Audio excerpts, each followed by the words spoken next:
أعوذ بالله من الشيطان الرجيم بسم الله الرحمن الرحيم الحمد لله رب العالمين بارئ الخلائق أجمعين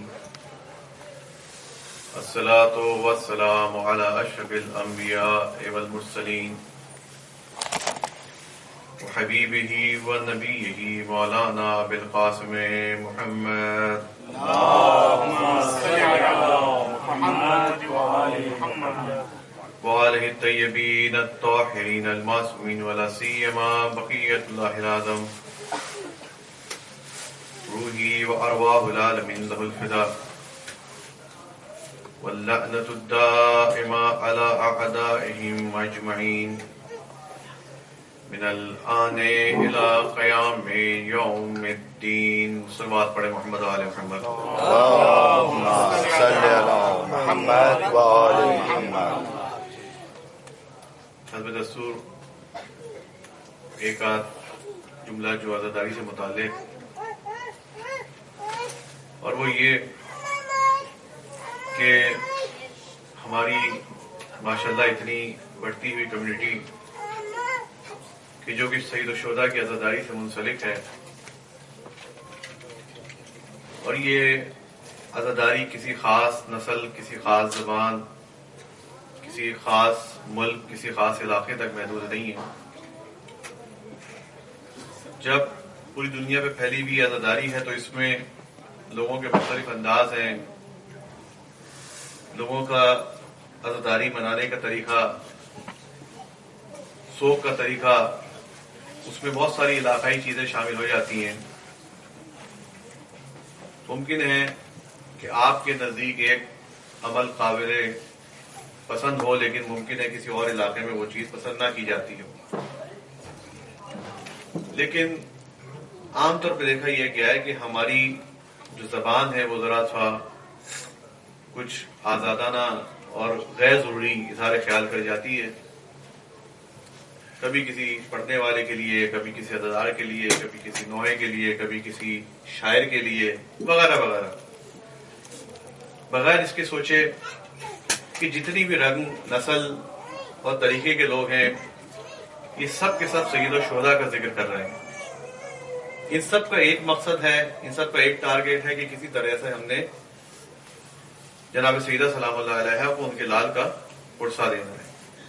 تو ہمیشہ اپنی زبان کو ہم لوگ استعمال کرتے ہوئے، کہ کہیں ایسا نہ ہو کہ ممکن ہے کہ ایک چیز مجھے پسند سمجھ میں نہیں آ رہی ہے، یا مجھے کسی کا ایک کا معلوم کرنے کا انداز سمجھ میں نہیں آ رہا ہے، یا اس کے شعر پڑھنے کا انداز سمجھ میں نہیں آ رہا ہے، تو بجائے اس کے کہ میں اس کے بیچ میں آ کے دخالت دوں، ماں سوائے اس کے کہ جہاں پر کوئی ایسا انحرافی عمل نظر آئے کہ جو قطعاً شرعی طور پہ حرام قرار دیا جا چکا ہو، وہ بات الگ، میں اس کی بات نہیں کر رہا.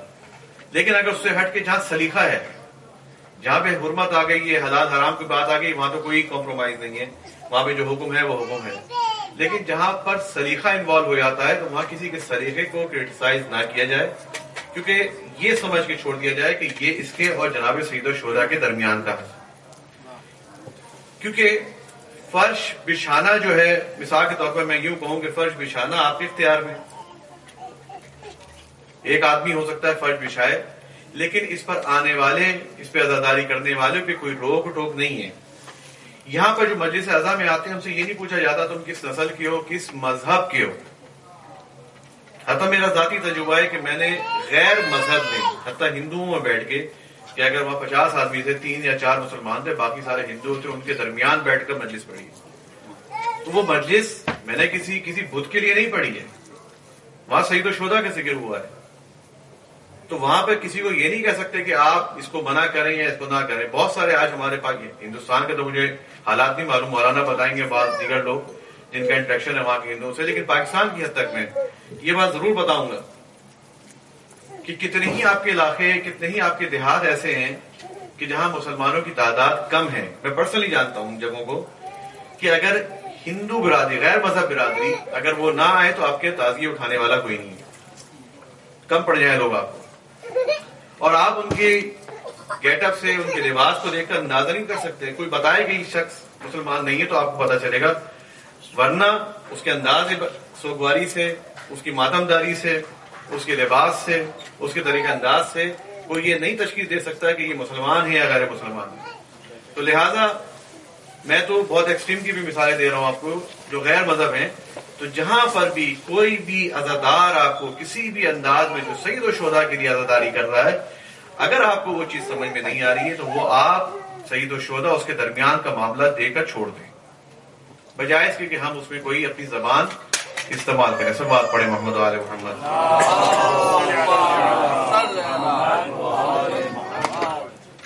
ابھی تک جو ہماری گفتگو رہی ہے، ہم نے انبیاء کے حالات بتائے اور ایک ایک کر کے ایک نبی کا حالات جو بہت ہی سافٹ انداز ہو سکتا تھا، بہت ہی سادے الفاظ میں جتنے میرے لیے ممکن تھا، اس انداز سے ہم گفتگو کو لے کے آگے بڑھ رہے ہیں، کیونکہ ہمارا مقصد ہے حسینیت کو پہچاننا. باقی ایک طریقے انداز یہ بھی ہو سکتا ہے کہ آپ دشمن کی بھی نشاندہی کریں، بہت زیادہ کھل کے ان کی بات کریں، لیکن ظاہر بات ہے ایک 10 دن میں بہت زیادہ گنجائش نہیں ہے کہ آپ بہت ساری چیزوں کو ایک ایک کو پوائنٹ آؤٹ کریں اور ایک ایک چیز کو آپ بیان کریں. تو فی الحال جو حق کے لوگ ہیں، حسینیت والے لوگ ہیں، حقانیت پہ چلنے والے لوگ ہیں، پروردگار سے متصل لوگ ہیں، انہی کا ذکر کر دیا جائے. اگر انہی کو ہم اپنے لیے نمونے عمل بنا لیں اور جو ان سے میچ نہ کرے اس کو چھوڑ دیں، وہی باطل ہو جائے گا. جو بھی اس سیرت انبیاء سے، سیرت ائمہ سے آپ کو ملتا ہوا نظر نہ آئے، اس کے برخلاف چلتا ہوا نظر آئے، تو اس کی صفات بیان کرنے کی ضرورت نہیں ہے. صرف اتنی صفت کافی ہے ہر ایک کو چیک کرنے کے لیے کہ یہ آدمی کس راستے کا پیروکار ہے. اب جیسے کہ ایک مثال دے رہا ہوں، اس موضوع سے بہت زیادہ متعلق نہیں ہے. آپ کو پتا ہے کہ یہاں پہ بھی ہے بہت زیادہ رواج ہمارے ہاں، ہم کیونکہ ان الانسان کان عجولا، ہم ہر چیز میں شارٹ کٹ دیکھتے ہیں کہ کسی طریقے سے ہمارا مسئلہ حل ہو جائے، ہمارا کوئی کام ہو جائے. تو البتہ ہمارے ہاں تھوڑی سی مصیبت کم ہے کیونکہ الحمدللہ ہم اہل بیت کی طرف سے وابستہ ہیں، اپنی حاجات وہاں سے پوری کرتے ہیں. لیکن عام طور پر مسلمانوں میں ایک طریقہ رائج ہے کہ اکثر ہمارے مشہور ہوتا ہے کہ یہ آدمی پیر ہے، اس کے بڑے کوئی خاص اس کے اعمال ہیں، اہل کمالات ہے. اس قسم کے لوگ ہمارے درمیان بہت موجود ہوتے ہیں. اکثر جگہ جائیں آپ کو یہاں پہ بھی مل جائیں گے ایسے لوگ، یہاں پہ بھی آئے گے جی آدمی بہت پہنچا بات بھی اچھا بھی ہوگا. لیکن اب اس کو چیک کرنے کا یہ تو آپ کو کوئی طریقہ نہیں، کیونکہ ہم اصل جو پیر ہے، جو ائمہ طاہرین ہے، جہاں سے ملتا ہے اور قطعاً ملتا ہے، جو یقینی دروازہ ہے، تو وہاں سے جب ہم متصل ہیں تو ہمیں ان کی ضرورت نہیں ہے. لیکن بالفرض اگر کہیں آپ ایسے محظور میں پھنس جاتے ہیں، آپ کو کسی کو بس ہو سکتا ہے کوئی مومن یا مومنہ کی شکل میں کوئی آپ کے سامنے آئے کہ جی یہ تو بہت پہنچے ہوئے ہیں، تو اس کو چیک کرنے کا طریقہ یہ ہے کہ آیا وہ شریعت پر قائم ہے یا نہیں ہے، آیا وہ شریعت پر پابند ہے یا نہیں ہے. اگر شریعت پہ، یعنی صاف الفاظ میں یوں کہوں کہ اگر حلال اور حرام کا ملاحظہ کرنے والوں سے تو ممکن ہے کسی مقام پر ہوں. لیکن کوئی شخص، کوئی ایسا مومن جو بے نماز ہی ہو اور وہ ادعا کرے کہ میں جناب امام حسین علیہ الصلوۃ والسلام سے روزانہ ملاقات کرتا ہوں، تو اس کی بات قابل اعتبار نہیں ہے، کیونکہ سید الشہداء کا بے نمازیوں سے کوئی تعلق نہیں ہے. کوئی ایسی پیرنی مل جائے کہ بہت سے ہیں، میں بہت مثالیں ہیں کہ جی میرے پاس یہ تعلقات ہیں، وہ فلان ہیں، ائمہ سے میرے ڈائریکٹ کوئی روابط ہیں. اگر وہ اس کے اعمال میں، اس کے کردار میں، اس کی گفتار میں کوئی ان کی جھلک نظر آئے، حلال و حرام کا ملاحظہ کرنا، تو سمجھے کہ ہاں ممکن ہے، منکر تو نہیں ہو سکتے، ممکن ہے کہ اس میں کوئی چیز ہو، واقعا کوئی رابطہ ہو. لیکن اگر وہ چیز نہیں پائی جاتی تو اس چیز کو چھوڑ دیا جائے، کیونکہ اہل بیت فقط انہی سے متصل ہو سکتے ہیں کہ جو کہ ان کا بتایا ہوا طریقہ ہے. کوئی اور شارٹ کٹ نہیں ہے، کوئی چلے کاٹ کر، کوئی اور ذکر پڑھ کر، کہ ہمارے بڑا رائج ہے کہ جی کوئی ذکر بتا دو اس چیز کے لیے. آغا بہجت رحمۃ اللہ علیہ سے کسی نے آ کے پوچھا کہ کوئی ذکر بتائیں کہ ہم بھی کوئی جبرائیل علیہ السلام کے ساتھ بیٹھ کے فالودہ کھائیں، کوئی ایسا کوئی طریقہ کار ہو، فرشتے ہمیں بھی نظر آنے شروع ہو جائیں. تو کوئی اور ذکر نہیں ہے، تو مجھے واجبات پہ عمل کرو، واجبات پہ عمل کرو. سب سے بڑا ذکر یہی ہے، جو ہمارے محرمات ہیں اس سے پرہیز، جو واجبات ہے اس پہ عمل کیا جائے. یہی سب سے بڑا ذکر ہے اور یہی سب سے زیادہ معیار ہے کسی کو جانچنے کا. صلوات پڑھیں محمد علیہ.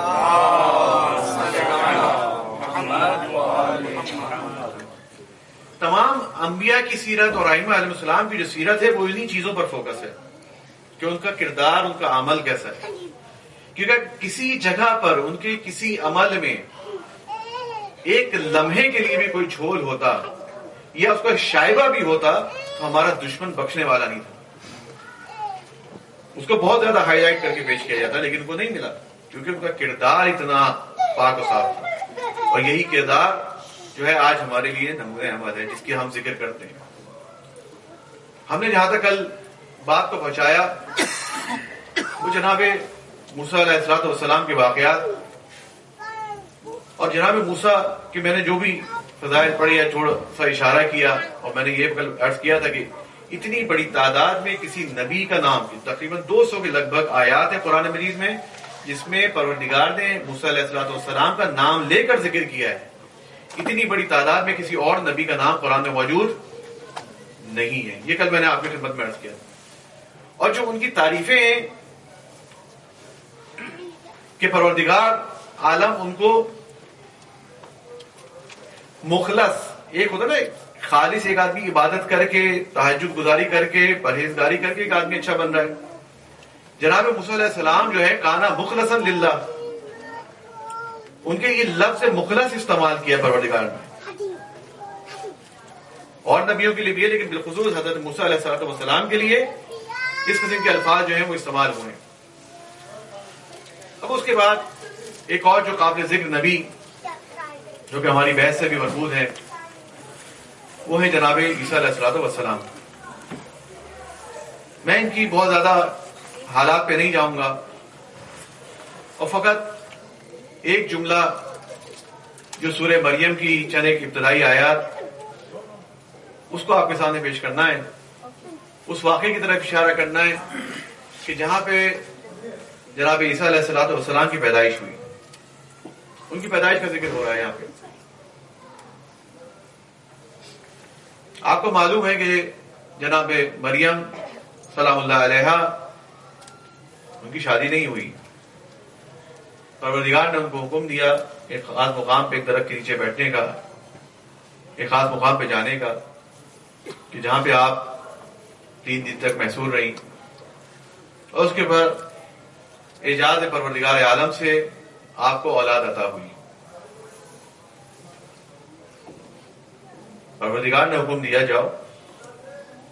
جب آپ جناب عیسیٰ علیہ السلام کو لے کر حجرے سے باہر آئیں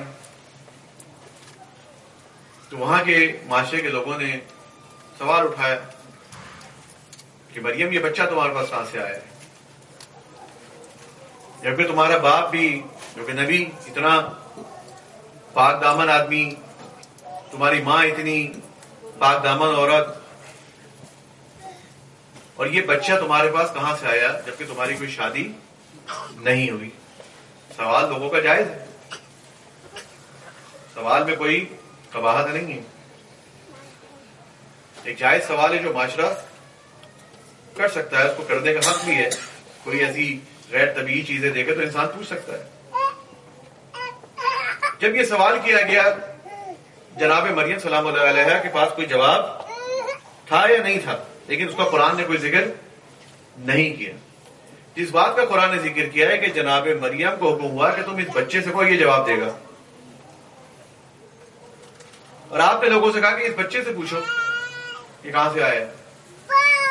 لوگوں نے شکل بنائی ہے یہ بچہ نیولی بورن 1 یا 2 دن کی پیدائش کیسے جواب دے گا، چھوٹا سا بچہ ہے. کوئی جناب عیسیٰ علیہ السلام ماسٹرز کر کے تو نہیں آئے تھے، ایک چھوٹا سا نیولی بورن بچہ جو اپنی ماں کی گود میں. کہیں دنیا میں ہمیں ذکر نہیں ملتا یا عام حالات میں تصور نہیں کیا جا سکتا کہ ایک چھوٹا سا بچہ کوئی گفتگو کرے، اور وہ بھی اس انداز کی گفتگو. جب جناب مریم نے جناب عیسیٰ علیہ السلام کی طرف اشارہ کیا تو آپ نے کیا فرمایا کہ انی عبداللہ آتانی الکتاب و جعلنی نبیہ، کہ میں اللہ کا بندہ ہوں. وہاں پہ پہلے ہی بہت سارے جو شبہات بعد میں ہونے والے ہیں کہ کوئی بیٹا بنائے کچھ اور تصدیق کا قائل ہو، ان تمام شبہات کو کاٹ دیے. انی عبداللہ، میں خدا کا بندہ ہوں. مجھے کتاب بھی عطا ہوئی ہے اور مجھے نبی بنا کے بھیجا گیا ہے. یہ ایک قرآن کی آیت ہے. اب میرا آتا ہے وہ پہلے دن کی تقریر کی طرف میں حوالہ دوں گا آپ کو. جو افراد اس دن موجود تھے, میں نے اس بات پہ کچھ ایک واقعات آپ کے سامنے نقل کیے تھے کہ جو کوئی پیغمبر کی بعثت کے حوالے سے تھے. اگر آپ کے ذہن میں ہو کہ مسلمانوں نے اپنی کتاب میں کیا لکھا کہ 40 سال کے نبی ہیں, حسب عادت غار میں عبادت کرنے گئے, اور جب وہی پہلی دفعہ ان پہ بقول ان کے کہ نازل ہوئی, انہوں نے جبرائیل علیہ السلام کی آواز سنی پہلی مرتبہ, تو وہ گھبرا گئے. یہ واقعہ میں نے تفصیل سے اس دن بیان کیا تھا. تو وہ گھبرا گئے اور ان کو سمجھ میں نہ آیا, فیصلہ نہیں کر پائے کہ یہ آواز کیسی ہے, کوئی شیطان ہے یا کوئی رحمان کا نمائندہ ہے, کوئی فرشتہ ہے, کون آیا ہے. وہ اس بات کا فیصلہ نہیں کر سکے. خلاصہ یہ کہ وہ آتے ہیں اپنی زوجہ کے پاس, زوجہ بھی اس بات کو نہیں ان کو سمجھا سکی, اس گتھی کو حل نہیں کر سکی, جناب خدیجہ سلام اللہ علیہ. پھر یہ دونوں میاں بیوی ان کے بقول, یہ ہمارا عقیدہ نہیں ہے لیکن پڑھا ہم نے ضرور اپنی کتابوں میں, یعنی جو ہمارے درسی کتابیں. پھر یہ دونوں میاں بیوی مل کے جاتے ہیں ایک عیسائی عالم دین کے پاس, ورقہ ابن نوفل. ایک عیسائی عالم دین اس بات کی تصدیق کرتے ہیں کہ آپ تو نبی ہو گئے. یہ میں نے اس دن اس واقعے کا بہت تفصیل سے آپ کے سامنے حوالہ دیا تھا. ایک طرف تمام مسلمان رسالت مآب کو تمام انبیاء کا سردار سمجھتے ہیں, ایک طرف سردار سمجھتے ہیں, اور دوسری طرف سے یہ کہتے ہیں کہ 40 سال میں اتنے میچور نبی نہیں تھے کہ وہ کسی فرشتے اور شیطان میں آپس میں تشخیص دے سکیں. لیکن یہ کیسے انبیاء کے سردار ہیں کہ جناب عیسیٰ ماں کی گود میں کہہ رہے ہیں کہ مجھے کتاب بھی عطا ہوئی ہے اور مجھے نبی بھی بنا کے بھیجا گیا ہے. جو نبیوں کا سردار ہے, مسلمانوں کا تماشا دیکھیں. مسلمانوں نے کیا نہیں کام, باہر والوں تو نہیں لکھا کہ اپنے نبی کو 40 سال میں اس بات کا علم نہیں ہے کہ میں نبی بن گیا ہوں. عیسائی آ کے تشخیص دے رہے ہیں کہ جس پہ میں نے مضان یہ کہا تھا کہ جتنے عیسائی آپ کو سڑک پہ ملیں, اور بالخصوص پاکستان کے عیسائی جو جن کے ہاتھوں میں جھاڑو ہوتی ہے, ان کے ہاتھ سے جھاڑو لیں, ان کے ہاتھوں کو چھوئیں, کہ اگر ان کے بڑے نہ ہوتے تو ہمیں پتہ نہ چلتا کہ ہمارے نبی آئے, کیونکہ ان کے بڑوں نے بتایا ان کے مطابق. تو جبکہ قرآن کیا کہہ رہا ہے کہ جو نبی ہوتا ہے وہ ہمیشہ سے نبی ہوتا ہے, جو نبی ہوتا ہے وہ ہمیشہ سے نبی ہوتا ہے. اب جناب موسیٰ علیہ الصلوۃ والسلام کو کتاب بھی عطا ہوئی ہے. کب عطا ہوئی ہے؟ 40 سال کے بعد, 25 سال کے بعد, 30 سال کے بعد چلتے ہوئے آئے, کسی غار پہ جا کے کسی پہاڑی کی چوٹی پہ عطا ہوئی ہے؟ نہیں, ابھی دنیا میں آئے, تشریف لائیں, لیکن آتے ہی وہ اس چیز کی گواہی دے رہے ہیں کہ میں خدا کا بندہ بھی ہوں, مجھے کتاب بھی ملی ہے اور میں نبی بنا کر بھیجا گیا. صلوات پڑھیں محمد علیہ.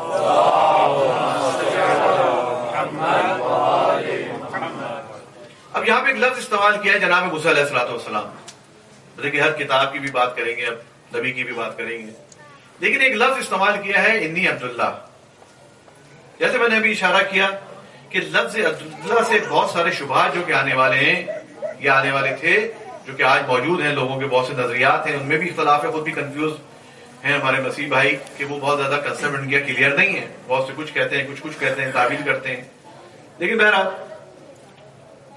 اس چیز کو بھی وہیں پہ کاؤنٹر کیا, اس کو روکا گیا عبداللہ کہہ کے کہ میں خدا کا بندہ ہوں. اب خدا کا بندہ کیا ہوتا ہے؟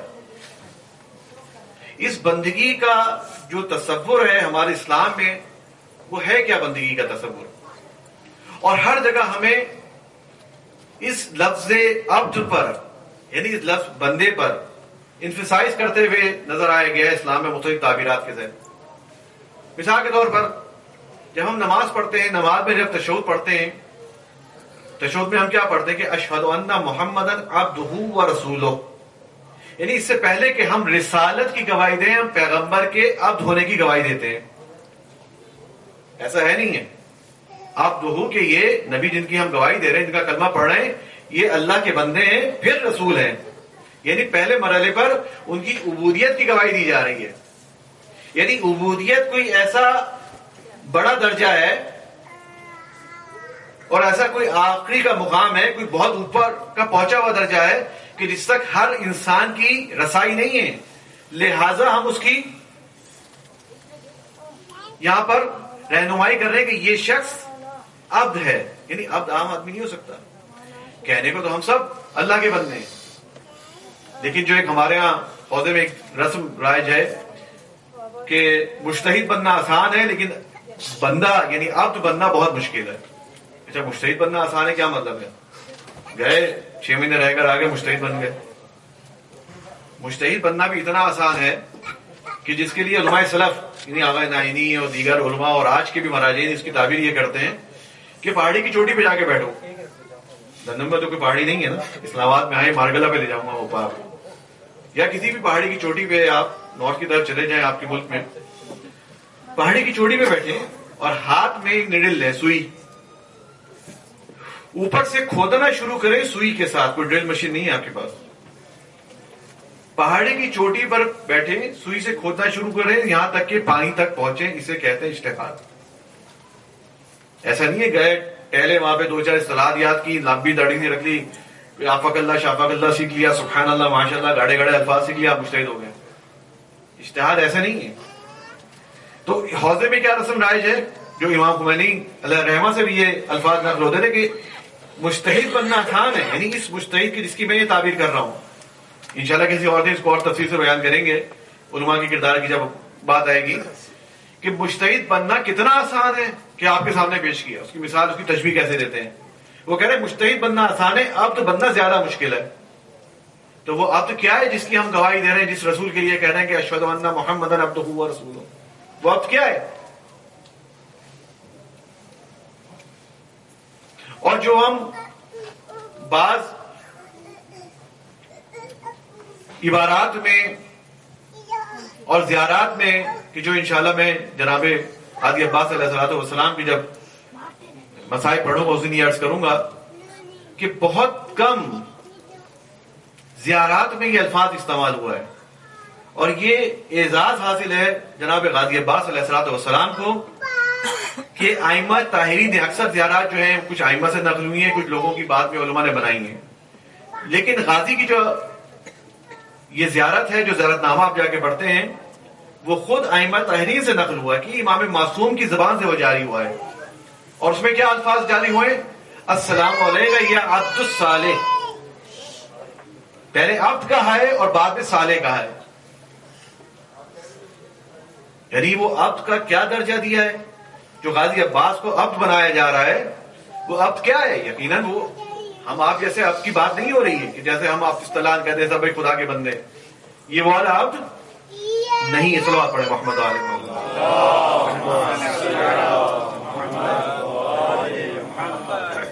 اب اسی ضمن میں ایک میں واقعہ نقل کروں کہ آپ نے ایک شعر سنا ہوگا، اکثر وہ پڑھا جاتا ہے، ہم نے بچپن سے سنا کہ ایک ہی صف میں کھڑے ہو گئے محمود ایاز، نہ کوئی بندہ رہا نہ کوئی بندہ نواز. اچھا جب چھوٹے تھے ہم نے اس شعر کا کوئی بیک گراؤنڈ نہیں پتا تھا کوئی کہ کہاں ہے کون محمود کون ایاز. جب فارسی ادب سے تھوڑا سا تعلق بڑھا تو وہاں پر سلطان محمود ایک جو بادشاہ تھا اس کا ذکر سنا. اس کا ایک غلام تھا جس کا نام تھا ایاز. کہ بادشاہ اور غلام کی بات ہو رہی کہ وہ ایک ہی صف میں کھڑے ہو گئے انہوں نے نماز پڑھی. یہ اس کے بارے میں شعر تھا، شعر سے مجھے غرض نہیں ہے یہاں پہ کہ ایک ہی صف میں کھڑے ہو گئے محمود ایاز، نہ کوئی بندہ رہا نہ کوئی بندہ نواز. محمود ایک بادشاہ، ایاز ایک غلام. ان کی سٹوری کیا ہے کہ ایران کے ایک علاقے میں ایک بادشاہ تھا محمود سلطان محمود کے نام سے. اس کو کسی نے لا کے خبر دی کیونکہ جیسے آج لوگوں کا کریز ہوتا ہے کہ کوئی اچھی گاڑی آئی ہے وہ لی جائے، کوئی اچھی چیز آئی ہے، کوئی اچھا گیجٹ آیا ہے، کوئی نیا موبائل مارکیٹ میں لانچ ہوتا ہے، لوگ رات کو لائنیں لگا کے لیتے ہیں. 1 مہینے بعد جا کے لے لو بھائی بغیر لائن لگائے. لیکن وہ کریز ہوتا ہے کہ جو ہم سب سے پہلے لیں، ایک ٹرینڈ بنا ہوا ہے. کوئی نئی چیز آتی ہے لوگ پہلے سے جا کے بک کرا دیتے ہیں. نیا ماڈل گاڑی کا آنے لگتا ہے لوگ پہلے سے جا کے پیسے ڈاؤن پیمنٹ دے کے بک کرا لیتے ہیں. کریز ہوتا ہے کہ یہ گاڑی سب سے پہلے میرے پاس آئے، یہ چیز سب سے پہلے میرے پاس آئے، فلاں چیز سب سے پہلے میرے پاس آئے. یہ کریز ہے.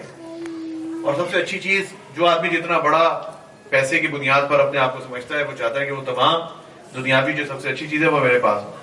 تو وہ ظاہر بات ہے سلطان ایک بادشاہ ہے، اس کے بعد بھی یہ خواہش ہے کہ جو بھی مارکیٹ کی اچھی چیز ہے وہ میرے پاس ہونی چاہیے. یعنی مجھ سے زیادہ اچھی چیز کسی اور کے پاس نہ ہو.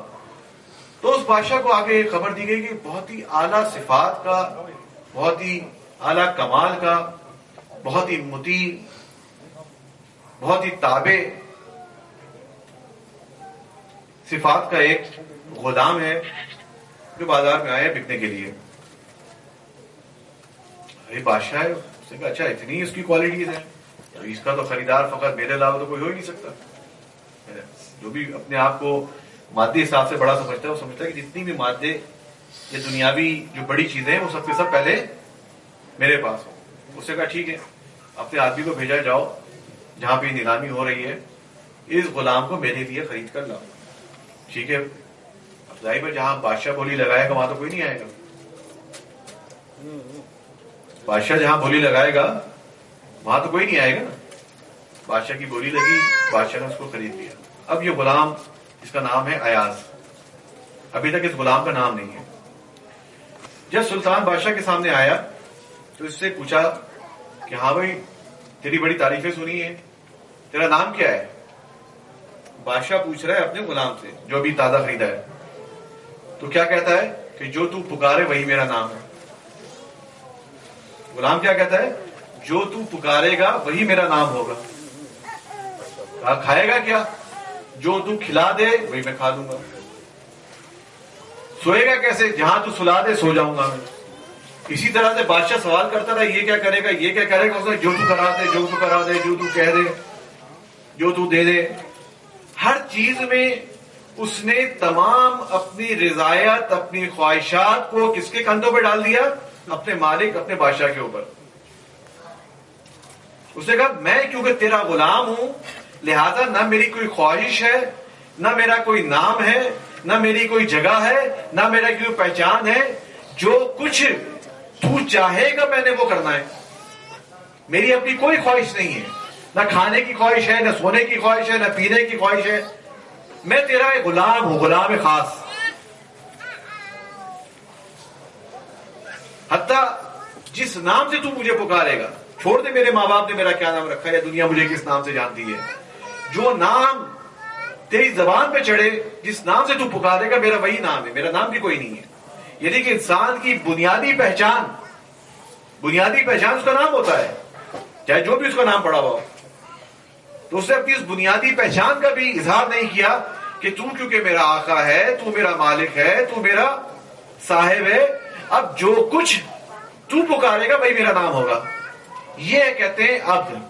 اور یہ اب کس کے مقابلے میں؟ یہ دنیاوی آقا کے مقابلے میں، جس نے پیسہ خرید کے اس غلام کی خدمات حاصل کی ہیں. غلام اور کیا ہے؟ سروسز دے گا نا. غلام کا کام کیا ہوتا ہے؟ سروسز دینا. ایک سروسز کے لیے ایک آدمی کو جو کہ خریدا گیا ہے پیسے کے عوض، وہ اس حد تک اپنے آقا کے آگے تابع ہے کہ اس کی اپنی کوئی مرضی نہیں ہے. لیکن جو خالق جس نے ہمیں عدم سے وجود میں بنایا، جب ہم اپنے آقا کے سامنے، جو ہمارا اصل آقا ہے کون ہے؟ پروردگار عالم، جب اس کے سامنے ہم کھڑے ہوتے ہیں تو وہاں پر ہمارے پاس خواہشات کا بنڈل ہوتا ہے. اس کے سامنے جب ہم جاتے ہیں کلیم بھی کرتے ہیں، اے خدا تو نے فلاں کو یہ دیا، مجھے یہ نہیں دیا. اگر عبودیت کے درجے پر ہے تو خدا سے کلیم کرنا کسی بھی مرحلے میں بنتا نہیں ہے. کس درجے پہ جا کے ہم خدا سے کلیم کریں گے کہ یہ تو نے فلاں کو دیا، نہیں دیا، مجھے کوئی حق ہے؟ خدا نہ دے اس کی مرضی ہے، خدا دے دے اس کی مرضی ہے. اب اسی طرح سے جناب موسیٰ علیہ الصلوۃ والسلام، صلوات پڑھیں محمد علیہ.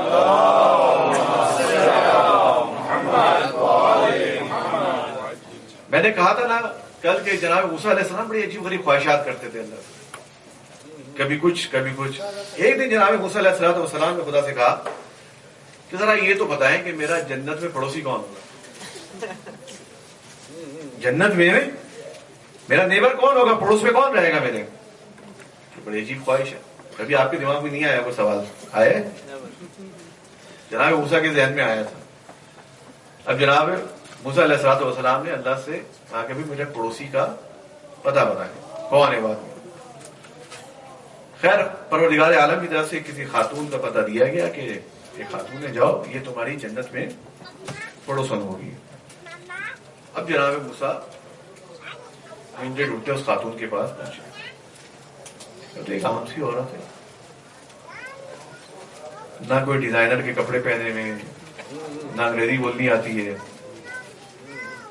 نہ کوئی زیادہ کھانے قسم کے بنانے آتے ہیں, کوئی ایکسٹراڈنری اس میں کوئی چیز ہی نظر نہیں آ رہی ہے. میری پڑوسن ایک نبی کی, اور عام نبی نہیں, جناب موسیٰ اولی العزم نبی, بظاہر دیکھنے میں بالکل ایک آرڈنری سی, ایک سادی سی خاتون.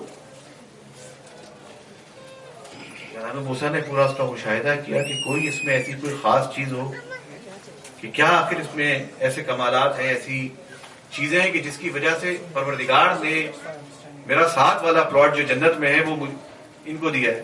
کوئی خاص کوئی خصوصیات تو ہوں گی جو اس نبی کے برابر میں لا کے جنت میں رکھا. جناب موسیٰ نے, نبی ہیں, عام آدمی تو نہیں ہے, بغور مشاہدہ کیا, لیکن ان کو کوئی چیز ایسا کمال نظر نہیں آیا بظاہر کہ جس کی بنیاد پہ ان کو یہ سمجھ میں آیا کہ ہاں بھائی اس میں یہ خواہش ہے یا اس میں ایسی کوئی خصوصیات شامل ہیں کہ جس کی بنیاد پر یہ جو ہے یہ اس بات کی اہل ہے کہ یہ میری پڑوسن ہو سکتی ہے. جناب موسیٰ علیہ الصلوۃ والسلام سے جب برداشت نہ ہوا, نہیں سمجھ میں آیا, تب اسی عورت سے سوال کر بیٹھے, بھائی تمہیں کیا خاص بات ہے؟ میں تو کوئی ایکسٹرا چیز ہی نہیں ہے, نہ تمہیں پر ڈگری ہے, نہ تعلیم ہے. میں یہ میرے الفاظ ہے بتا کہ کیا آخر چیز ہے تم میں کہ جس کی بنیاد پر تمہیں اللہ نے میرا پڑوسی روز محشر میں اور قیام جنت میں قرار دیا ہے. تو اس عورت نے کہا مجھے تو نہیں پتا کہ مجھے کس کا پڑوسی بنایا ہے, کس کا پڑوسی نہیں بنایا ہے. بہرحال جو تم کہہ رہے ہو مجھے نہیں پتا, مجھے ان تمام چیزوں کا علم نہیں ہے. کہنے لگا آخر تمہیں کیا خاص بات ہے, تم کیا کرتی ہو, اپنا روٹین بتاؤ. تو اس عورت نے بہت ہی سادہ سے دو جملے کہے, اور وہ یہ کہ میں نے کبھی خدا سے کچھ چاہا نہیں ہے, میں نے کبھی خدا سے کچھ کلیم نہیں کیا, میں نے پروردگار سے کبھی کچھ ڈیمانڈ نہیں کیا. اگر میں سائے میں تھی میں نے دھوپ کی خواہش نہیں کی, میں ٹھنڈ میں تھی میں نے گرمی کی خواہش نہیں کی, میں دھوپ میں تھی میں نے سائے کی خواہش نہیں کی. میں نے کبھی پروردگار عالم کے سامنے کلیم نہیں کیا کہ مجھے یہ چاہیے, مجھے یہ دو. البتہ مانگنا بری نہیں ہے, خدا خود کہہ رہے کہ مانگو, لیکن وہ اس درجے سے آگے نکل چکی ہے. اس نے کہا میں نے کبھی خدا سے کچھ مانگا نہیں, اور تو مجھ میں کوئی خاص چیز نہیں ہے. میں نے کبھی خدا سے کلیم نہیں کیا, کسی چیز کی خواہش نہیں کی, کہ میں نے ہمیشہ ہر چیز پہ راضی اس لیے رہی کہ جس حالت میں پروردگار نے مجھے پسند کیا میں اسی حالت پہ راضی ہوں. اتنی اگر رضایت کے درجے پہ, عبودیت کے درجے پہ انسان پہنچ جائے تو ایک اولی العزم نبی کا بھی پڑوسی بن جاتا ہے. سب بات پڑھیں محمد.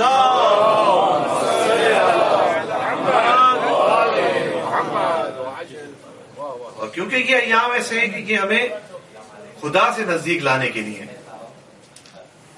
ہم زبان درازی کرتے ہیں. لفظ زبان درازی اس لیے استعمال کر رہا ہوں میں کہ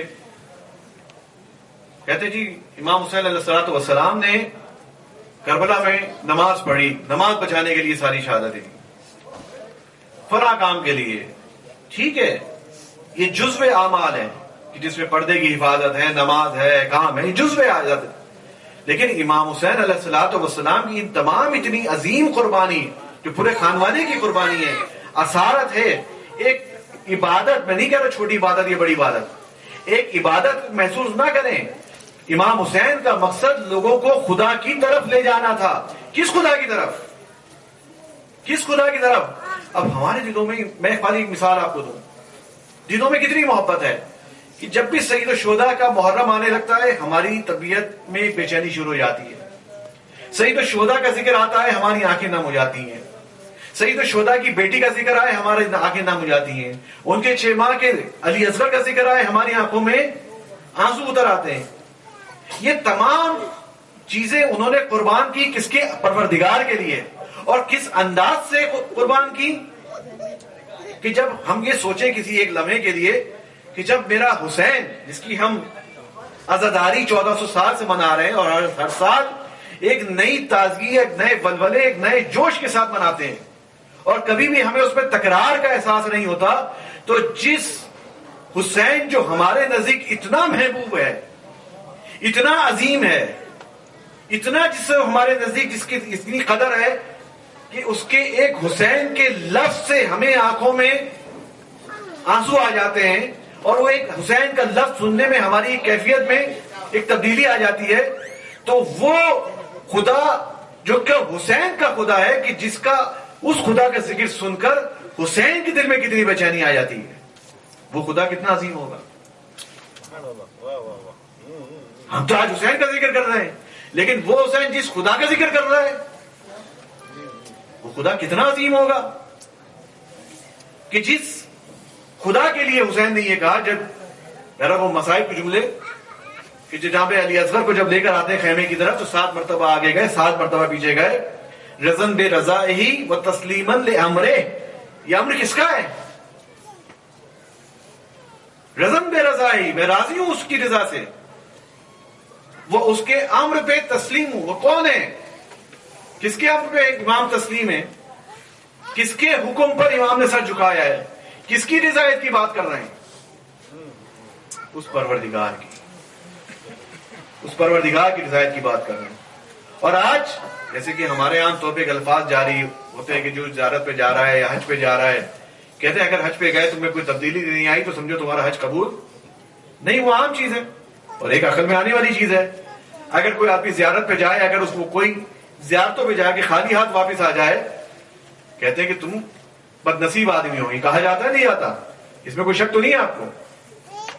اگر کوئی انسان سید الشہداء کے در پہ جائے، امیر المومنین کے در پہ جائے، امام رضا امام رؤوف علیہ الصلوۃ والسلام کے در پہ جائے، اور اگر وہاں سے خالی ہاتھ آ جائے، امام رؤوف سے بھی کچھ نہ اسے مل سکے، اس کے عمل میں اس کے کردار میں کوئی تبدیلی نہ آئے، تو کہتے ہیں تمہاری زیارت قبول نہیں ہوئی. بنیادی شرط کیا ہے کہ تمہیں اندر تبدیلی آنی چاہیے، ہے نہیں ہے یہ چیز. اور جب ہم حرم سید الشہداء کی جو جتنی بھی مجالس ہیں، یہ تمام کی تمام حرم سید الشہداء ہیں، اس کا مقصد کیا ہونا چاہیے کہ ہمیں سید الشہداء کے ذکر سے ادھر لے جانا ہے جہاں حسین ہمیں لے جانا چاہتے ہیں. جہاں حسین ہمیں لے جانا چاہتے ہیں. حسین ہمیں کہاں لے جانا چاہتے ہیں؟ اس خدا کی بارگاہ میں کہ جس کے امر کے سامنے حسین کا بھی سر جھکا ہوا ہے، جس کے حکم کے سامنے حسین کا بھی سر جھکا ہوا ہے. رضن بے رضا ہی و تسلیمن لامرے. امام حسین کی زبان درازی ہے کہ ہم چھوٹی چھوٹی چیزوں میں امام حسین کے مقصد کو ڈھونڈتے ہیں. ہمیں کیا پتا مقصد امام حسین کیا ہے؟ اور عام طور پر جو جوہلا ہیں، بہت سے لوگ نماز کے مخالفت میں، نماز کی حمایت میں، عزاداری کی مخالفت میں، عزاداری کی مخالفت میں غیر ضروری بحثوں میں ہم لگ جاتے ہیں کہ نماز کی قضا ہو سکتی ہے، عزاداری کی قضا نہیں ہے، جو عزاداری کے حامی ہیں. یہ قضا ہونا نہ ہونا نماز کا، یہ ان کا ذکر سید الشہداء کے ذکر سے کیا تعلق ہے؟ تمام چیزوں کا تمام واجبات اپنی جگہ محفوظ، اس میں کوئی کمپرومائز نہیں ہے. حتیٰ کربلا کے میدان میں کسی نے کمپرومائز نہیں کیا. ہم تو ان کے ماننے والے ہیں. ہم ائمہ طاہرین کے کردار کو واجبات اور محرمات میں نہیں دیکھتے، بہت چھوٹی چیز ہے ان کے لیے کہ ہم ائمہ کے کردار کو اس میں دیکھیں کہ ان کی نماز قضا ہوئی نہیں ہوگی. ائمہ کا کردار اس سے بہت آگے. نماز قضا ہونا نہ ہونا ان کے لیے کوئی تصور نہیں ہے اس قسم کا چیز کا کہ ایک واجب عمل کو چھوڑیں تو کیا وہ کوئی مکروہ ان کی زندگی میں نہیں ملتا ہمیں، کوئی مباح عمل ان کی زندگی میں نہیں ملتا ہمیں.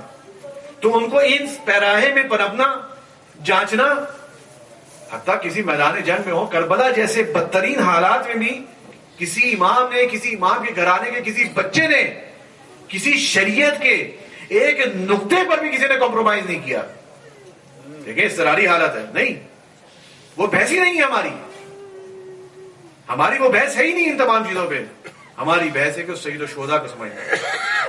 اگر ان ایام اعظم میں اس فرش پہ بیٹھنے کے باوجود اگر ہم اہل بیت کے نزدیک نہ آ سکیں اور اہل بیت کے خدا کے نزدیک نہ جا سکیں، اہل بیت کے خدا کے نزدیک نہ جا سکیں، پھر تو ہمارا سارا وقت ضائع ہو گیا.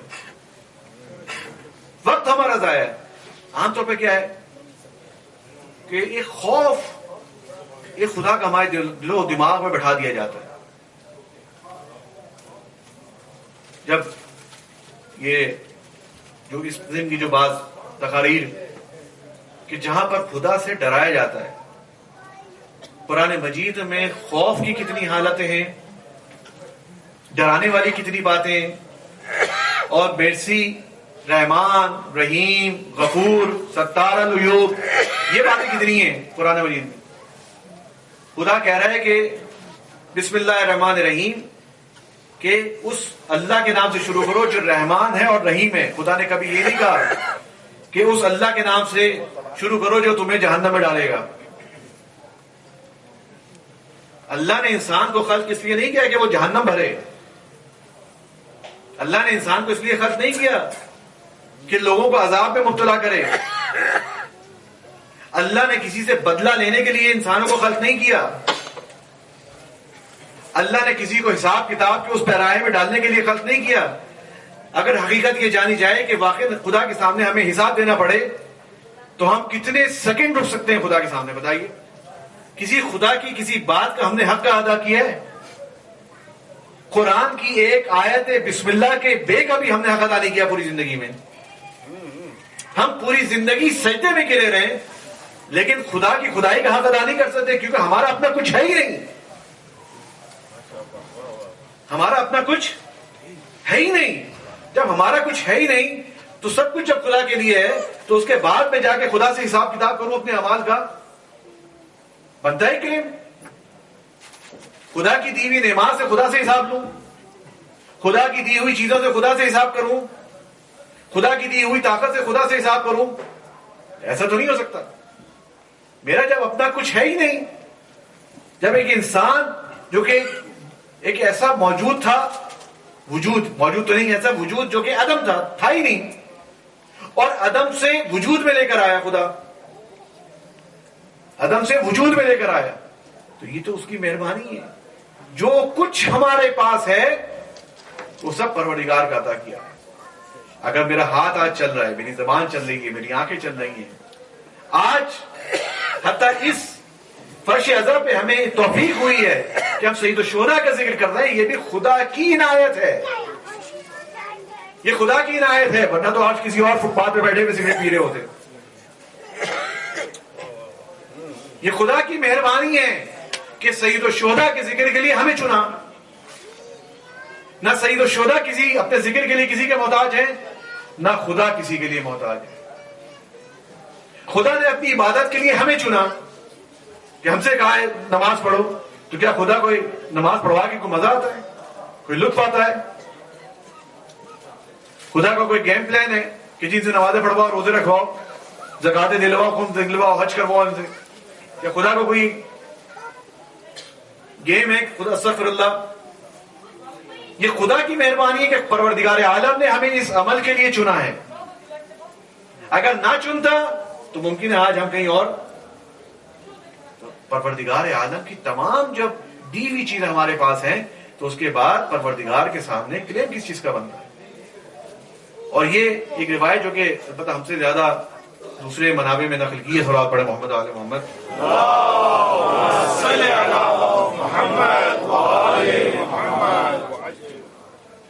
لیکن دوسروں کی کتابوں سے ہمارے بھی جو علماء اخلاق ہیں اس چیز کو کوٹ کرتے ہیں، حدیث کو، کہ خدا پہ توکل اور خدا سے امید انسان کو کسی وقت بھی نہیں توڑنی چاہیے. خدا سے امید.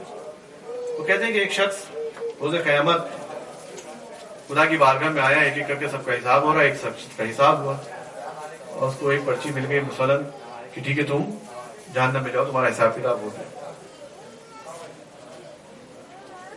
وہ شخص جہنم کی طرف چل پڑا لیکن مڑ مڑ کر دیکھنے لگا.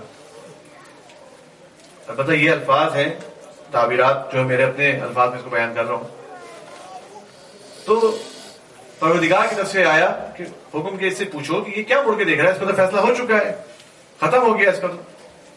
تو ٹھیک ہے فیصلہ ہو گیا پروردگار کی طرف سے، لیکن میں ابھی بھی اپنے پروردگار کی رحمت سے مایوس نہیں ہوں. کس وقت کہ جب اس کا فیصلہ صادر ہو چکا ہے، اس کو جہنم کی طرف لے کے جا رہے ہیں، اس وقت وہ کہہ رہا ہے کہ میں ابھی بھی اپنے پروردگار کی رحمت سے مایوس نہیں ہوں. اس کی اس بات پر اس کو جہنم کے راستے سے پلٹا دیا جاتا ہے. یہ ہے پروردگار جو بہانہ ڈھونڈ رہا ہے ہمیں جنت میں بھیجنے کا. ہم اس کو مسلمانوں کو فتوے دے دے کہ ایک دوسرے کو جہنم میں ڈلوا رہے ہوتے ہیں. ہمارا کام کیا ہے صبح شام میں تو کافر ہے, تو مشرک ہے, تو بے دین ہے, تو فاسق ہے, تو فاجر ہے. ہمارا کام کیا ہے؟ صبح سے شام تک کا سرٹیفکیٹ دے رہے ہوتے ہیں جہنم میں بھیجنے کا. یہ اختیار میرا آپ کا نہیں ہے. کون جنت میں جائے گا کون جہنم میں جائے گا یہ میرا آپ کا کام نہیں ہے. حتیٰ کوئی آدمی نماز پڑھ کے سمجھے کہ میں بہت بڑا جنتی ہو گیا, شیطان سے زیادہ کسی نے نماز نہیں پڑھی ہوگی, ابلیس سے زیادہ کسی نے عبادت ہم میں سے کسی نے نہیں کی ہوگی. جتنے طولانی سجدے اس نے ابلیس نے کیے ہوں گے, ہمارے سجدے تو سیکنڈوں میں ہوتے ہیں, ٹکر پہ ہوتے ہیں. نماز میں بھی 50 چیز سوچ رہے ہوتے ہیں اپنے گھر کے کاموں کی. ہم کیسے نماز پڑھتے ہیں؟ اگر 10 منٹ کے لیے نماز بھی پڑھتے ہیں تو دن کے سارے بھولے ہوئے کام ہمیں نماز میں یاد آتے ہیں. ایسا ہے نہیں ہے؟ وہ 10 منٹ بھی ہم خدا کو نہیں دیتے پورے. وہ 10 منٹ بھی ہمارے خدا کے لیے نہیں ہوتے. اگر خدا ہم سے حساب لے تو ہم کس چیز کا حساب دیں گے؟ کون سی ہماری نماز, کون سا روزہ, کون سی پرہیزگاری, کون سا اجتناب, کون سی ڈیمانڈ خدا سے, کس چیز کا حساب دے سکتے ہیں؟ لیکن پروردگار اس کے باوجود بھی ہمیں نواز رہا ہے. پروردگار اس کے باوجود بھی ہمیں عطا کر رہا ہے. تو یہ تو اس کی مہربانی ہے. پروردگار سختی کرنے کے لیے نہیں آیا, وہ تو اس محبت کے لیے آیا ہے کہ اتنے برے حالات میں, ہمارے تو کوئی برے حالات ہے ہی نہیں. جو کربلا میں سید الشہداء نے برے حالات دیکھے کہ پورا خاندان, سارے جوان سب چلے گئے, لیکن وہ کیا کہہ رہے ہیں؟ رضن بے رضا ہی و تسلیمن لے امرے. اس سے بڑی اور کیا قربانی؟ پھر بھی کہہ رہے ہیں رضن بے رضا ہی. سب کچھ ختم ہو گیا, پھر بھی کہہ رہے ہیں رضن بے رضا ہی, پھر بھی کہہ رہے ہیں کہ میں تسلیمن لے امرے. یہ کون سا خدا ہے؟ وہ کیا محبوب ہے؟ وہ کیسی شخصیت ہے کہ جس کے لیے یہ کہہ رہے ہیں؟ جب یہ قافلہ اسیروں کا دربار یزید میں گیا تو یزید نے ایک عجیب جملے گئے جناب زید سلام اللہ علیہ نے. اسے کہا کہ دیکھا خدا نے تمہارے خاندان کا کیا حال کیا, تمہارے مردوں کو مروا دیا وغیرہ وغیرہ, اس قسم کی باتیں کی. تو جناب زینب نے کوئی اس کے جواب میں کوئی جملہ نہیں کہا, ایک چھوٹا سا مختصر جملہ کہا, ما رئی تو اللہ جمیلا, ہم نے سوائے خوبی کے کچھ نہیں دیکھا. ما رئی تو اللہ جمیلا, ہم نے سوائے اچھائی کی کچھ نہیں دیکھا. یہ کون کہہ رہی ہیں شہزادی کہ جو سب کچھ لٹا کر آئی ہیں, کچھ بھی نہیں بچا, خالی ہاتھ ہیں, ہاتھ بندھے ہوئے ہیں, کچھ بھی نہیں ہے ان کے پاس مال دنیا میں سے, جن کی دنیا آگے کی باقی نہیں ہے, کچھ بھی نہیں ہے, اسارت کی حالت میں ہیں. اتنا لمبا سفر طے کر کے آئی, لیکن کہہ رہی ہیں ما رئی تو اللہ جمیلا. یہ خدا کے مقابلے میں کہہ رہی ہے کہ ہماری اس تمام قربانی خدا کی رضایت کے آگے اس کی کوئی حیثیت نہیں ہے. خدا کی مرضی کے آگے یہ تمام قربانیوں کی کوئی ارزش نہیں ہے. یہ خدا کتنا عظیم ہوگا جناب زینب جس کے لیے یہ الفاظ کہہ رہی ہیں. ہمیں تو اگر خدا نہ خواستہ ہے تھوڑی سی بیماری لگ جائے تو ہم فوراً باویلا کرنا شروع کرتے ہیں, خدا کیا کر دیا میرے ساتھ, نوکری چھوٹ جائے, کوئی اقتصادی پریشانی آ جائے, معاشی مشکلات میں مبتلا ہو جائیں, تو ہم تو کس قدر زبان درازی کرتے ہیں خدا کے سامنے. حسینی کردار یہ نہیں ہے زبان درازی کرنے والا. حسینی کردار ہے ہر حال میں خدا کی رضایت کو مد نظر رکھنا ہے, ہر حال میں اسی خدا کی طرف دیکھنا ہے. رضن بے رضا ہی, اتنا برا وقت کسی نے نہیں دیکھا جو سید الشہداء نے دیکھا, پھر بھی کہہ رہے رضن بے رضا ہی. اور پھر بھی جان بھی دیتے ہیں تو اس سجدے کی حالت میں جو اپنے پروردگار کے لیے کیا. اس سے بڑی اور کیا چیز ہو سکتی ہے؟ تو یہی پیغام کربلا ہے کہ اس سید الشہداء کو سمجھیں, اہل بیت کو سمجھیں, اور خدا کے نزدیک جائیں کہ جہاں تمام انبیاء, تمام ائمہ ہمیں جس کی طرف لے کر جا رہے ہیں. باقی دنیاوی زندگی اور موت کی کوئی حیثیت نہ انبیاء کے نزدیک تھی اور نہ ائمہ کے نزدیک تھی. یہ زندگی بہت معمولی چیز ہے. اور کتنی ہی زندگیاں ملتی تو سید الشہداء اس سے زیادہ بھی بڑھ کے اگر قربانی مانگی جاتی تو پروردگار کے سامنے قربان کرنے میں ایک لمحہ بھی تصور نہیں کرتے, فکر نہیں کرتے کہ میں نے کیا لٹانا ہے. کیونکہ کچھ اپنا ہے ہی نہیں جس نے اس پروردگار کی اس محبت کا مزہ چکھ لیا ہو، پروردگار کی اس معرفت کو چکھ لیا ہو، اس کے نزدیک دنیا کی کوئی حیثیت نہیں ہے، دنیا کی کوئی قیمت نہیں ہے۔ امیر المومنین سے کہا کہ آئیے آپ کے ساتھ بیعت کرنے کے لیے تو تیار بیٹھے ہیں، آپ ایک جوتا ٹاکر ہیں۔ کہا جلدی چلیے، لوگ انتظار میں ہیں، آپ کو خلیفہ بنایا جا رہا ہے، کہ تمہاری خلافت، تمہاری حکومت جوتی سے زیادہ میرے لیے ارزش نہیں ہے۔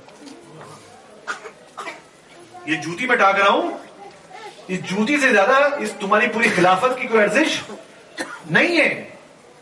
مولا فرماتے ہیں دنیا دنیا، یہ دنیا میرے نزدیک پوری دنیا کی بات کر رہے ہیں، پست ہے دنیا دنیا، ایک گن سے زیادہ میرے لیے کچھ نہیں ہے۔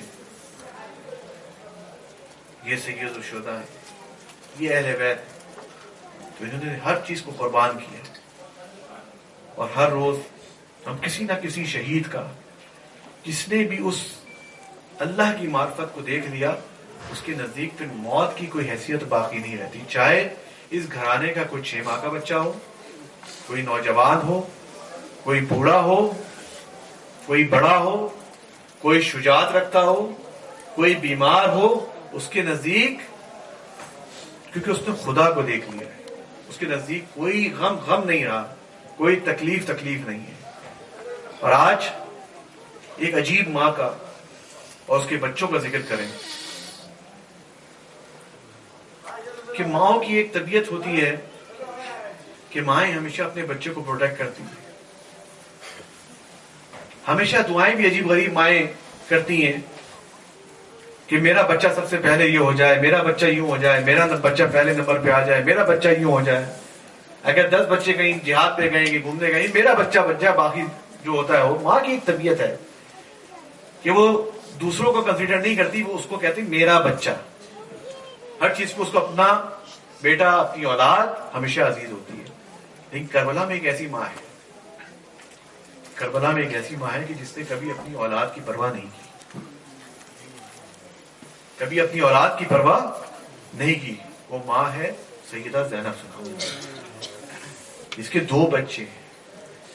جب مدینے سے نکلنے لگا قافلہ تو اپنے شوہر عبداللہ ابن جعفر تیار کی خبر پڑی اور کہا کہ تم میرے شوہر ہو، لیکن یہ بھی جانتے ہو کہ مجھے اپنے بھائی حسین سے کتنی محبت ہے، اور یہ طبیعی ہے کہ ہر بھائی کو بہن سے، ہر بہن کو بھائی سے اپنے محبت ہوتی ہے، اور یہ ایک ایسی پاکیزہ محبت ہے کہ جس کی مثالیں دنیا میں نہیں ملتی۔ لیکن کربلا میں کیونکہ ہمیں ہر کردار، ہر محبت کے مناظر ملتے ہیں، یہ محبت بھی وہاں ملتی ہے کہ مجھے اجازت چاہیے آپ سے، آپ شوہر منع کریں گے میں نہیں جاؤں گی، لیکن یہ جان دیجیے گا اس کے بعد زینب زندہ نہیں رہ سکتی، زینب حسین کے بغیر زندہ نہیں رہ سکتی۔ عبداللہ ابن جعفر نے بیوی کو اجازت دی، پھر وہ بعد میں آ کے انہوں نے اس حسینی قافلے کو مکے میں بھی جوائن کیا۔ لیکن جب یہ مکے سے قافلہ نکلتا ہے، جناب امام حسین علیہ السلام نے کوفے کی طرف رخ کیا ہوا ہے، لیکن ابھی مکے سے تھوڑی ہی دور نکلتے ہیں تو اپنے بھائی غازی عباس بلا کے کہتے ہیں کہ یہاں کچھ دیر کے لیے ہم ٹھہریں گے کیونکہ ہماری کوئی سواریاں بھی آنی ہیں۔ غازی عباس کو سمجھ میں نہ آیا کہ مولا ہم تو تیاری کر کے نکلے ہیں مکے سے، اب کون رہتا ہے؟ کہا کہ رکو عباس، جا کے استقبال کرو، ابھی ہمارا بہنوئی عبداللہ ابن جعفر آ رہا ہے۔ تمام قافلوں کو خبر ہوگی کہ شاید عبداللہ ابن جعفر آ رہا ہے۔ ادھر سے مکے کی طرف سے مٹی اور خاک اڑتی ہوئی نظر آئی۔ غازی عباس آگے بڑھے، اپنے بہنوئی کا استقبال کیا تو دیکھا عبداللہ ابن جعفر اپنے دونوں بیٹے اون و محمد کو لے کر آئے، اون و محمد کو ساتھ لے کر آئے۔ امام کی خدمت میں آ کے سلام کیا، کہا کہ میں اپنی زوجہ جناب زینب سے، شہزادی سے کچھ عرض کرنا چاہتا ہوں۔ جب جناب زینب کو یہ خبر ملی کہ عبداللہ آ رہے ہیں تو ان کو یہ شاید شائبہ ہوا کہ شاید عبداللہ ان کو واپس لے جانے آئے ہیں۔ جا کے سلام کیا جناب عبداللہ نے، شہزادی السلام علیکم یا بنت رسول اللہ۔ جناب زینب نے سلام کا جواب دیا اس سے پہلے کہ عبداللہ کچھ عرض کرتے۔ شہزادی نے کہا عبداللہ اگر واپس لینے آئے ہو تو زینب واپس نہیں جائے گی، زینب کی میت لے کر جاؤ گے، زینب زندہ واپس نہیں جائے گی، زینب حسین سے الگ نہیں ہو سکتی۔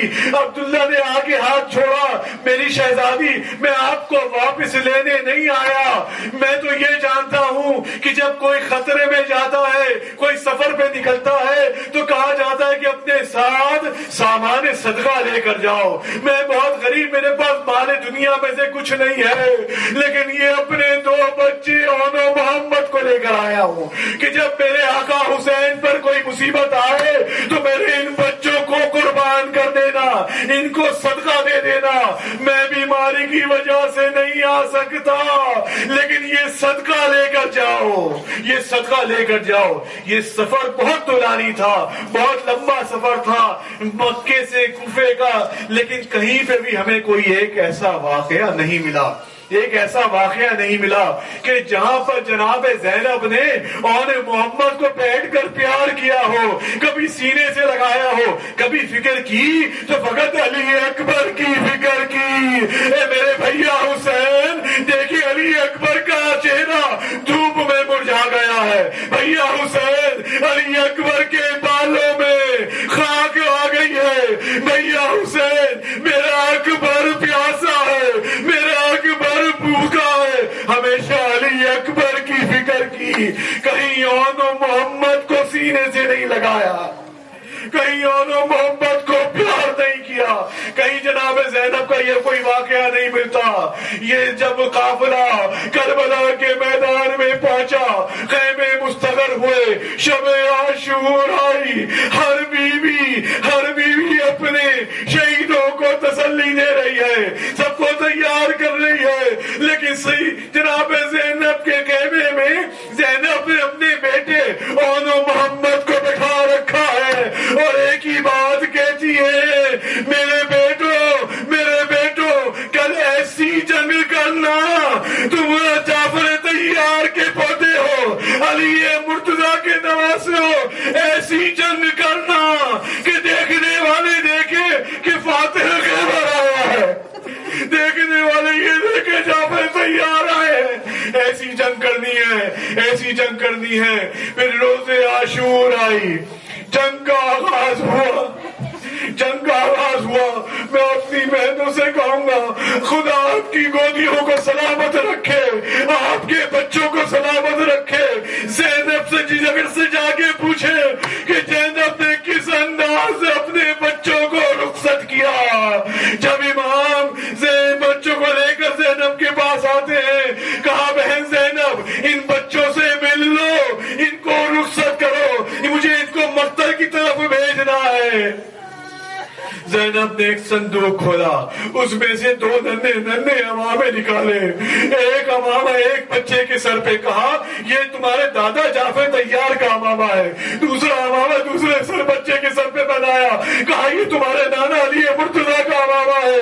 اپنے ہاتھوں سے امامے کا صحرا جو محمد کو تیار کر کے بیچ رہی ہیں، یہ زینب کا جگر ہے، یہ زینب کا جگر ہے۔ یہ ننھے بچے ابھی اتنے قابل نہیں ہیں کہ خود سے سوار ہو سکے۔ ایک بچے کو حسین نے سوار کیا، دوسرے بچے کو عباس نے سوار کیا۔ اب میدان میں جنگ شروع ہوئی، جنگ کرتے کرتے جب دونوں بچے زخمی ہو کر زمین پر گرتے ہیں، اس یزیدی فوج کا ایک دستور تھا کہ جب بھی کوئی شہید ہوتا تھا تو وہاں شادیانے بجائے جاتے تھے، شادیانے بجتے تھے۔ جیسے ہی شادیانے بجے، ادھر سے کسی بی بی نے خیمے کا پتہ گرایا، ادھر سے زینب سجدے میں گر گئی، زینب سجدے میں گر گئی۔ جناب غازی عباس نے، امام نے بچوں کی لاشیں کو اٹھایا، لاشیں کو اٹھا کے خیمے میں لے کر آئے۔ عجیب منظر ہے، عجیب منظر ہے۔ پہلے زینب نے دونوں لاشیں ایک ماں کے سامنے رکھے۔ امام نے کہا زینب، میں نے تیری کوئی بات رد نہیں کی، یہاں میری بھی ایک بات مان لے۔ کہا بھائی آپ بتائیے کیا بات کو مانوں؟ کہا اس وقت اپنے بچوں کو ایک دفعہ کلیجے سے لگا لے، ان بچوں کو ایک دفعہ کلیجے سے لگا لے۔ اون کو زینب نے کلیجے سے لگایا، لیکن اون رخصت ہو چکے ہیں، شہید ہو چکے ہیں، ابھی محمد کو کلیجے سے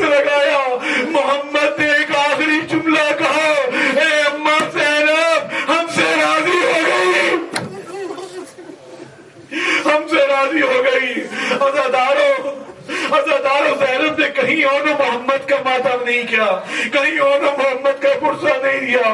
ابھی دو باتیں آپ کو اور بیان کرنی ہے, دو روایتیں اور دس کرنی ہے کہ جب زینب کے سامنے اس زندان شام میں یزیدیوں کی طرف سے جب شہداء کے سر لائے گئے, ہر بیوی نے اپنے چاہنے والے کا سر اپنی آغوش میں لے لیا تھا, اور ہر بیوی اپنے چاہنے والے پر گریا کر رہی تھی, اس پہ ماتم کر رہی تھی.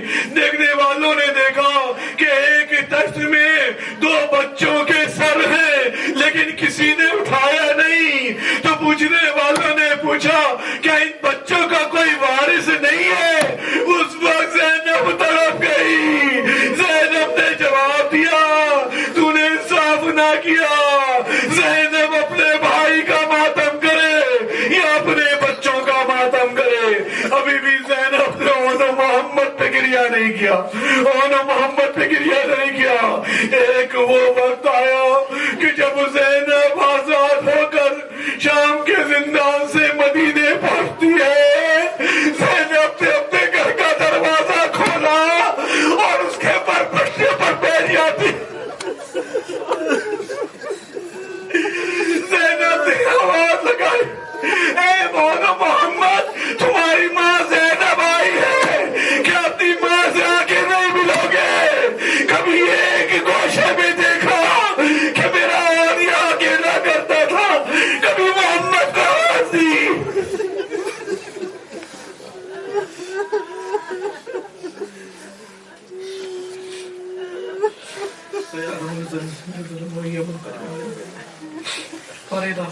اس کلیسیا نظری کو اپنی بارگاہ میں قبول فرما. پروردگارہ اتنی آنسو کے صدقے میں جو بھی مومنین جو حوائج رکھتے ہیں, جو حاجات ہیں, پروردگارہ ان تمام کی حاجات کو قبول فرما.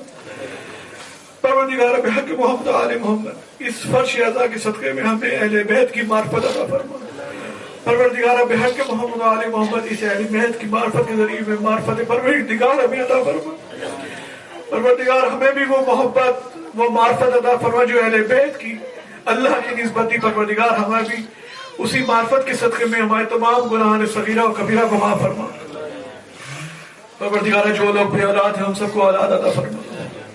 پروردگارہ جو لوگ مخلوص ہیں سب کے قرضوں کو عطا فرما. پروردگارہ جو لوگ بیمار ہیں سب کو بیمار کربلا کے صدقے میں شفا عاجلہ عطا فرما. پروردگارہ دنیا میں تمام جس کونے میں بھی اہل بیت کے چاہنے والے ہیں, پروردگار سب کی جان مال عزت آبرو کو اپنی زبان میں رکھ. پروردگارہ جو لوگ دنیا میں جس کونے میں بھی اس مکتب کا دفاع کر رہے ہیں, اس مکتب کا کسی بھی انداز سے دفاع کر رہے ہیں, زبان سے دفاع کر رہے ہیں, اسلحے سے دفاع کر رہے ہیں, پروردگارہ ان تمام لوگوں کی توفیقات میں اضافہ فرما. پروردگارہ اس مکتب کے محافظین کو, اس جو لوگ اس دنیا سے جا رہے ہیں شہادت پا رہے ہیں, ان سب کو شہدائے کربلا کے ساتھ محشور فرما. پروردگارہ ہمارے علماء کرام کے اور مراجع نظام کے سائے کو ہمارے سر پہ قائم و دائم فرما. پروردگارہ تمام مومنین میں آپس میں اتحاد و اتفاق عطا فرما. پروردگار تمام مسلمانوں میں آپس میں اتحاد و اتفاق عطا فرما. پروردگارہ دنیا میں جہاں بھی تیرے حبیب کے چاہنے والے, تیری حبیب کی اولاد کے چاہنے والے, پروردگار سب کی جان مال عزت آبرو کو اپنی حفظ امان میں رکھ. پروردگارہ ان آنسوؤں کے صدقے میں ہمارے امام زمانہ کو ہم سے راضی و خوشنود فرما. پروردگارہ ہمیں ان کے انصار, ان کے آباد, ان کے غلاموں میں سے قرار دے. پروردگارہ انشاءاللہ ہمیں اتنی توفیق عطا کر اور ہمارے امام کے ظہور میں تعجیل کرے. انشاءاللہ اگلی عزاداری ہم اپنے امام کے ساتھ ہو کر اس کربلا کے جس کو ہم کہتے ہیں کہ انا طالب بالدم المقتول بکربلا, ہم اس کی مصداق پڑھ سکے اور اپنے امام کے ہم رکاب ہو کر انشاءاللہ کربلا کے قاتلوں سے ان کا بدلہ لے سکے. پروردگارہ ان کے ظہور میں تعجیل فرما. بے نبی والے صلی اللہ علیہ وسلم.